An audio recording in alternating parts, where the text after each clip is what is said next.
And then you have people pushing their own individual agendas as well, by taking advantage of the fact that modern media does distort truth and we can manipulate it to our own benefit, right? Considering Jussie Smollett attack, for example, right? I want to show his 2022 sentencing video because we already know it was faked. But he had doubled a MAGA hat down. on, and This man doubled down in this video. Let me show the video right quick. I'd like to say to Your Honor that I am not suicidal. That's what I would like to say. Okay. I am not suicidal. Okay. I am not suicidal. I am innocent, and I am not suicidal. If I did this, then it means that I stuck my fist in the fears of Black Americans in this country for over 400 years and the fears of the LGBTQ community. Your Honor, I respect you and I respect the jury, but I did not do this. And I am not suicidal. And if anything happens to me when I go in there, I did not do it to myself. And you must all know that. I respect you, Your Honor. I respect your decision. Jail time. I am not suicidal. Okay. Button up that jacket. That's right. You gotta to a degree respect the delusion. yes, he is a actor, and he definitely He is an actor. I forgot. Yes, so he's really good. Not suicidal. If you're gonna, that boy definitely thought about that. You know, Cindy was like, hey, you know, if you're gonna sentence me, but he didn't say. He was like, if you gotta. That's the thing. Like, it's so crazy. He used the modern media and the average person's tendency to side with victims as a way to push his own agenda, and now he's doubling down on the lies. Yeah, I don't think y'all even know. I don't know if you all know the background story, but I don't know if I remember it all. But it's basically, like him going to get a sandwich in the middle of the night from Subway, something like that, and he orchestrated like in the middle of the night in Chicago, and at negative 13 degree weather in Chicago, and you going to Subway out of all places. Yeah, that's really random. Yeah, is that where he was? Yeah. That's where he said he went. And two redneck Trump supporting white men came by. I'm like, come here, boy. Where you? Wow, you just had all the all the Trump supporters with you that day, huh? Exactly. Like what? It's like he was saying like basically they beat him up and they beat him up badly, and he was trying to press charges. He was trying to bring awareness to it. And then the two black guys that played the redneck white redneck Trump supporter that was embarrassing people, for the black they came out and said, yeah, that video was fake. He paid us to do that. I didn't know it was a video. I think it was no, it wasn't a video. You're right. No, it was a video. I can't remember anymore. It's been so long. It's been like 3 years, right? Well, but he did put out the narrative that he got hurt badly, and this is the story he told. And regardless if it was a video or not, this is what he wanted the media to take from his situation. Found out it was fake, though. What do you think that he wanted to ultimately get from this? Do you think he was trying to get roles and like, oh, yeah, you know what? So we're going to put you in a role that, you know, uplifts black people or something like that? Let me see if I can articulate it correctly. Like, what he was trying to do was essentially create problems that weren't there by essentially like mirroring the problems that he believes exist. Okay. But because it wasn't happening directly to him, and because he has narcissistic tendencies, because you got to be a little bit of a narcissist to do something like this, or to really act in general. Exactly. And so because he has those tendencies and because he put this whole thing together, it kind of brought about, he wanted to bring about the message of basically Black Lives Matter. And he wanted to orchestrate that black men are being killed and things like that. But he did it in a way where he completely lied. Yeah. And brought about, he he discredited himself and any claims of this type of activity going on by doing this in the first place. Yeah, yeah. He completely discredited himself. And what he was trying to do was the exact opposite. He was trying to bring more credibility to himself. That's when you know that you are a prostitute for social media likes and validation, and that you basically sticking out your tongue and like, yes, I need it. I need this validation. I need all of this. Yes, because even if you notice in the video that we showed, if you notice, he said, and even if I did do this, all I did was, and then he said something about instilling fear in Black Americans. Basically, he's saying he brought awareness to the situation. And I'm like, you brought awareness to nothing because you lied. What are you saying? We don't. See, me, I'm a no-nonsense person. Everybody knows Black, white, Indian, or whatever, Asian. Like, everybody knows that, of course, Black people, Black and or brown people have been marginalized. They've been disenfranchised. They've been a whole bunch of things, And so, like, this not something that we got to fake and act like it's not real. People who do those things behind the scenes, they know that they do it. Like, the people who it's done to, they know that they do it. Yeah. And so, like me, I know I'm not, trying to veer off the conversation, but I never was a proponent or a fan of that Black Lives Matter stuff, because I'm like, look, Me either. You should see Candace Owens' documentary on that. Yeah. I mean, I don't agree with everything. Absolutely nothing. Exactly. I don't agree with everything Candace Owens says, but like probably that, like I like people to rip off the Band-Aid and just tell the truth. Like, hey, look, we know where we were as a country and stuff like that, but like, hey, here is where we are now. Yes, you may still have people that may not think that. Prime example, like in the NFL or something, that a lot of Black coaches, they wasn't seen as thinkers, but now you're seeing an influx of Black head coaches that's leading a team, a franchise, and also the outlook of this $1 billion organization or team. And so yes, we all know what the deal is from the past 100 years about like stuff like that, but once again, I do feel like, I mean, of course, there's no specific way to do this. It's once again, people that isn't, I would say, credible, that they are speaking for a whole race or generation or even culture, and no priors to actually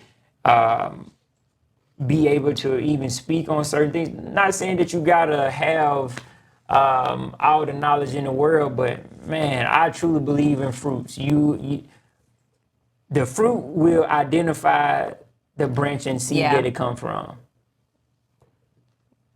Hey, I just said a whole lot without saying too much. But no, that's so true though. I mean, at the end of the day, like, what does this do to real victims? It makes us cautious. Yeah. I mean, same thing with the Carly Russell situation, right? What about that? The Carly Russell? Yeah.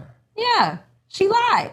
Who is Carly Russell? Remember the one that saw the baby on the highway? Oh, the girl in Alabama. Oh, yeah. Yeah, exactly. She live in Alabama. She left for like 3 days. Family was worried and on the news, and came back, and it was all fake. Like, she lied about the whole thing. Yeah. The thing that I respect about her though is that she came out and admitted it. It took a couple days, but I understand why it took a couple days, because she probably allegedly. She did all that because she was upset with an ex-boyfriend who actually got really popular after this situation. Like, he was on flyers for parties and everything. I was like, yep, I'm finna benefit from it. Yeah.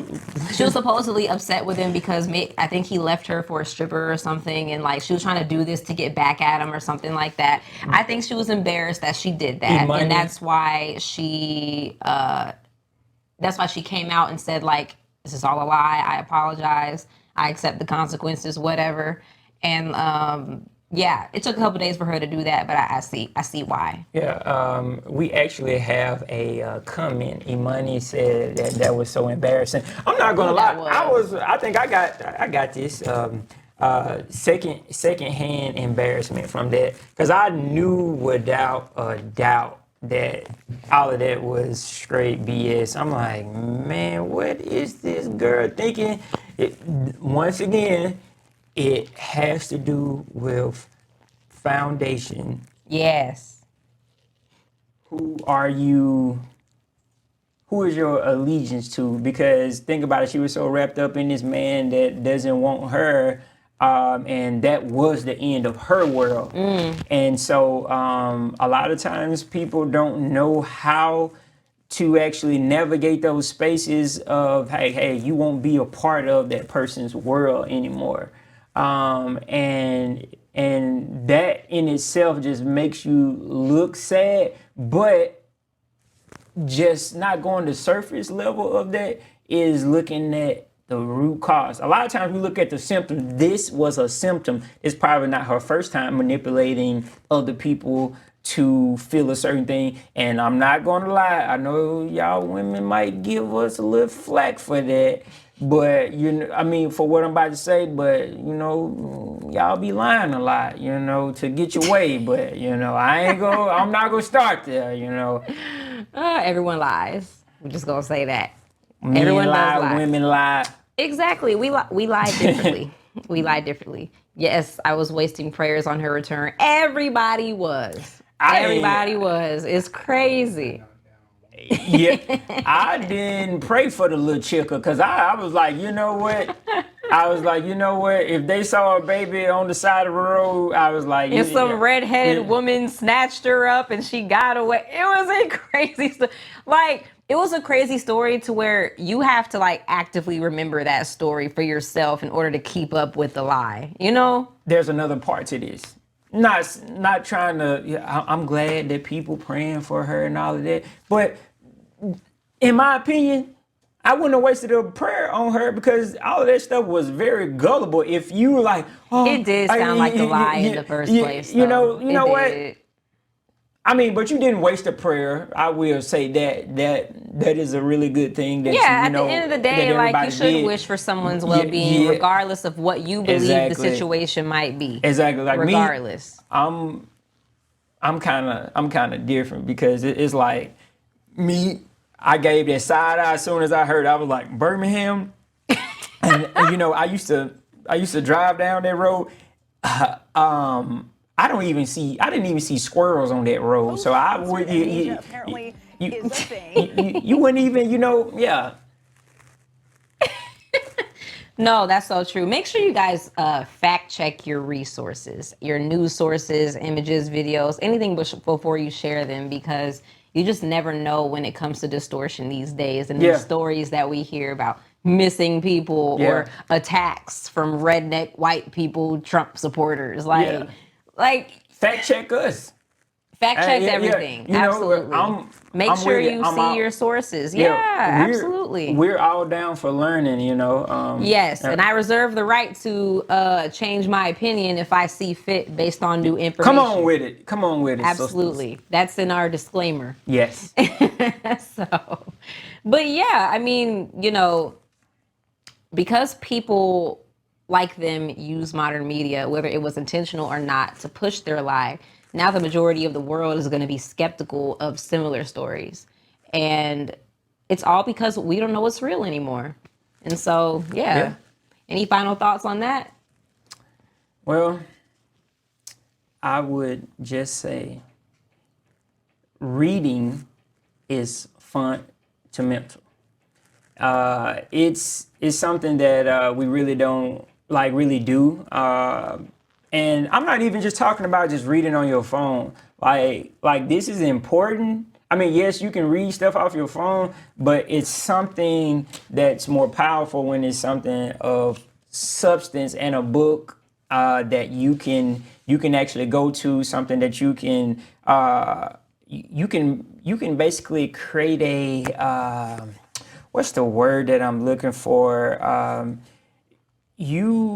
you can make this book, your own. There's a certain type of ownership with it that, that is definitely in contrast to just having a phone. We're so much attached to this thing that it's definitely crazy, because I always think about like my past self and my future self and also my present self. So I always think about, hey, 20 years ago, would I think that this would be weird? Like, prime example, we got Uber. You got a random person that you don't know picking you up and taking you to a place, or, you got a random person coming to going to go buy you groceries and then put it in your house.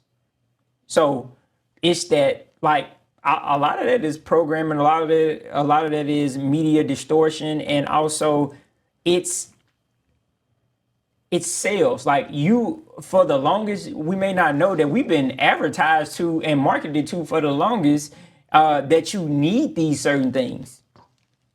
Like, you need validation from social media. You need that button that has a heart or a like, and in the background all it is binary numbers and code. And so we have taken this thing that was meant to connect us.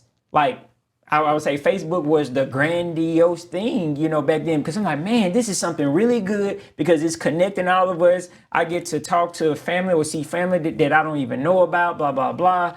And then it shifted to something else.